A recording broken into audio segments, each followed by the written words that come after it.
271 hadis عن ابن عباس. ابن عباس خبر أن النبي صلى الله عليه وسلم خرج عليهم وهم جلوس. Bir vaqt Allohning elchisi Alloh yoniga chiqib, sahobalar yoniga chiqadi. Ham bu vaqtda sahobalar o'tirib turadigan bolalar. Faqala ala ukhbirukum bi khayrin nasi manzilatan. Men sizga darajasi turunda, darajasi bilan eng xayrli kishilar turunda xabar etaymi? Qulna bala. Shunda sahobalar albatta deb aytdilar. Qala rajulun mumsiku bi ra'si farasihi aw qala farasi fi sabilillahi hatta yamuta wa yuqtal. Darajasi bilan eng buyuk kishi musulmonlardan ol da bo'lsa o'zining otining boshına yopishib Alloh yo'lida kurashuvchi. Ham shunda ul o'lgancha qadar shunda bo'luvini davom etadi. Bu eng yaxshi kishi edi. Qol, shunda davom etadi. Fa ukhbirukum billazi yalih.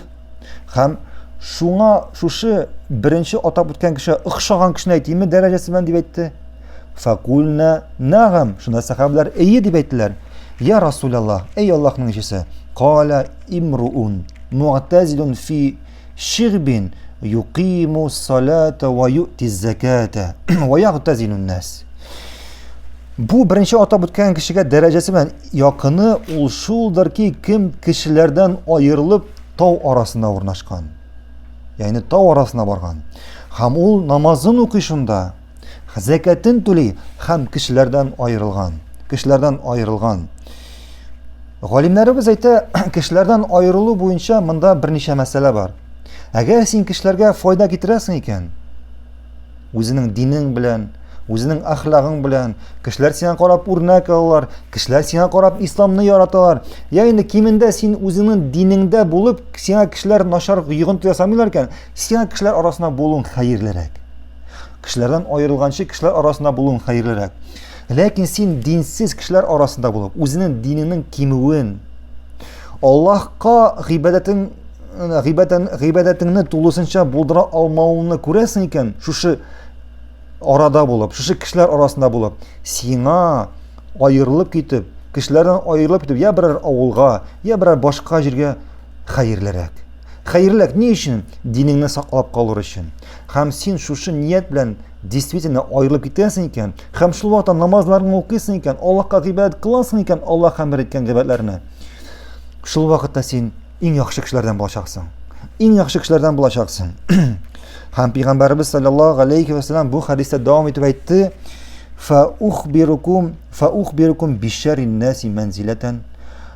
Ham kishilar orasida eng xayrsiz, darajasi bilan eng xayrsiz, eng nachar kishilardan xabar etaymi sizga? Qulna na'am ya Rasululloh. Shunda sahobalar ey Allohning elchisi deb aytdilar. Qala allazi yus'alu billahi al-azimi va la yughti bihi. Kishilar orasidan sizning oradan eng nachari shuldirki, kimdan Alloh, buyuk Alloh ismi bilan so'raylar, ham u ularga bermay. Ham u ularga shu so'ragan kishiga bermay. Ya'ni senga kelib bir kishi so'ray ekan, mana Alloh rizoligi uchun men shu bilan bo'lishali.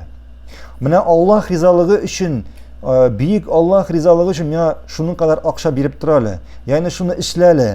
Agar sen bo'ldira olib bu narsani birga bo'lishirga bo'ldira olib buni ishlamasang, demak sen eng nachar kishilardan bo'lasan.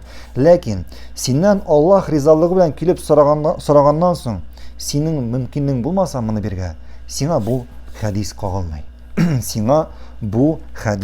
qog'ilmaydi. Ham bunga